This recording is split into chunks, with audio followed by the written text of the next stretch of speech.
हम समझ रहे हैं आप लोगों का प्रॉब्लम कि आप लोग वही हैं कि नहीं हर में रहल टूटी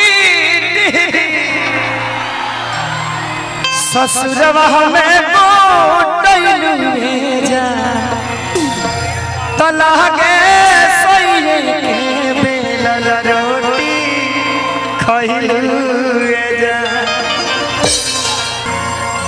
कि अब बस कर रे पगली रहे दे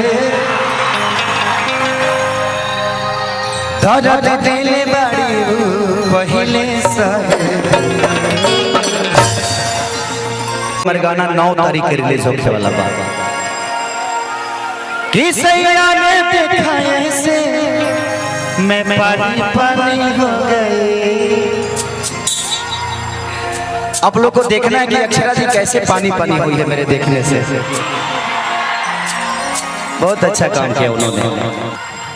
जी जी जी जी हेलो हेलो हेलो देखिए, आप लोगों से मेरा अनुरोध है, अगर आप चाहते हैं कि कार्यक्रम चले तो कृपा करके बल्ले से पीछे हट जाइए, वरना आपको शांत कराने भी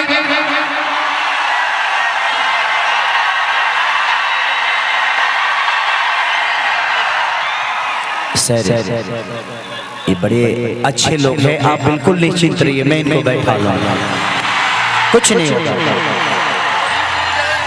बल्ली सर ऐसे ऐसे लोग चाइना के बॉर्डर तोड़ दो, ये बल्ली की बात हटा दीजिए।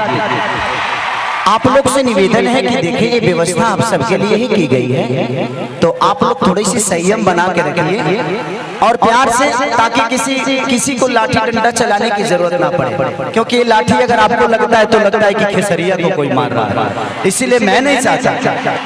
और ये प्रशासन की गरिमा है, यूपी पुलिस को मैं दिल से धन्यवाद देना चाहता हूँ कि आप लोग बड़ी अच्छी व्यवस्था के साथ हैं और हमें सबकी, प्रशासन से लेकर शासन तक हमें सबकी गरिमा बचा के रखना है, ताकि हम एक दूसरे को प्यार भी दे दें और एक दूसरे को कोई नुकसान भी न पहुंचाए। ठीक है, ठीक है। नून रोटी खाएंगे, जिंदगी संगे बिताएंगे, इसलिए हम कह रहे हैं कि खेसरिया तो तरलों से कबू मिलते रही, तरलों की कुछ हो जाए तो करा के हम जवाब दे, इसलिए प्लीज आप लोग इस गरिमा को बचा के रखें। ठीक है, तो पहले के हमने के माता बहन बेटी लेकिन आजकल के लड़के जींस पैंट टी शर्ट पहन के जब चला चली समुद्र में तक हदर से हेलो दुर्गा माँ, हाय दुर्गा माँ, इन्हें की सकहत की प्रणाम, हेलो दुर्गा माँ।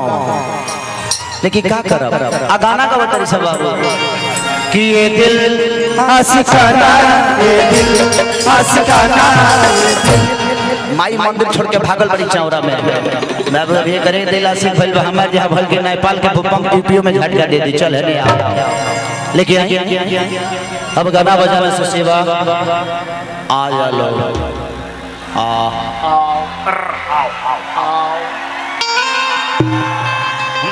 चलिए अब वो सबके मन के बात हम समझ सकते नहीं।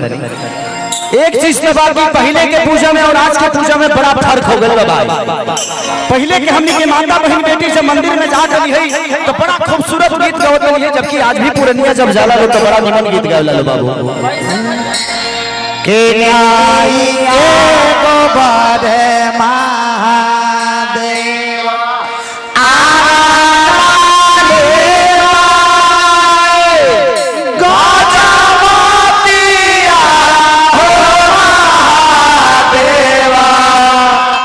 चौका पुराए सूर्य शिवा, शिवा के दोहार चौका बैठा महादेव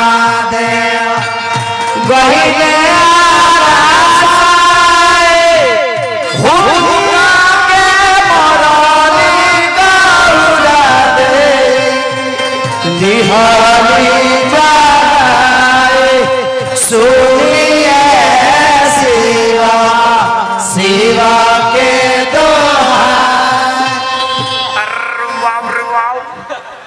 रह दे मौसी। आहे चमैनिया के चमड़ा कहाँ बा तब से ढबड़ ढबड़ कइले बा। लेकिन लइकवा कहता कि मैया सभा के दर्शन देली मन हरसाई के तजो जबे रूप सुखावल लागे किया जबे रूप सुहावन लागे दुर्गा माई के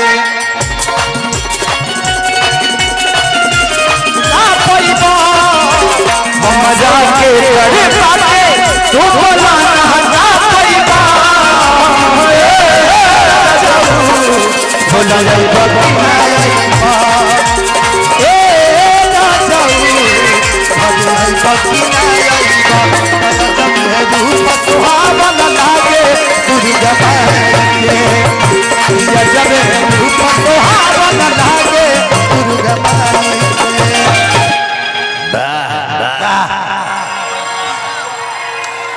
कि जब से बैठली मैया अरे आके पंडाल में अजबे के मुरझा देखा अब बाटे प्यारे लाल में कि जब से बैठली मैया आके पंडाल में अजबे के मुरझा देखा बाटे प्यारे लाल में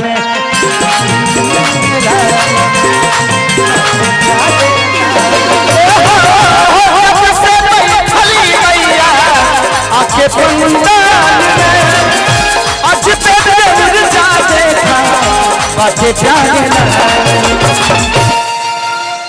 कि खेसरिया सब कुछ पवस देवी भजन जगाई के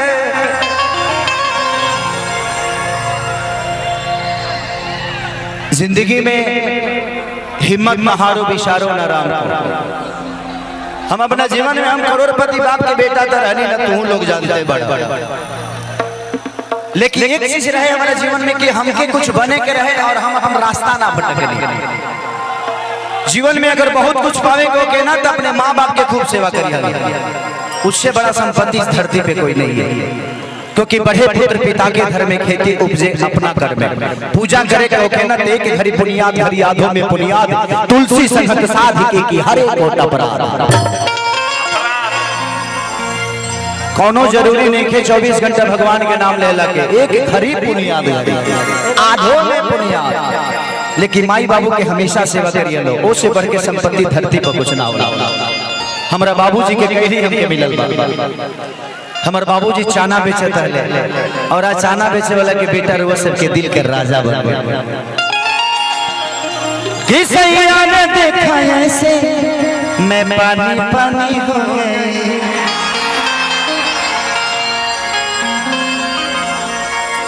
ये आज मेरा टीजर रिलीज हुआ है।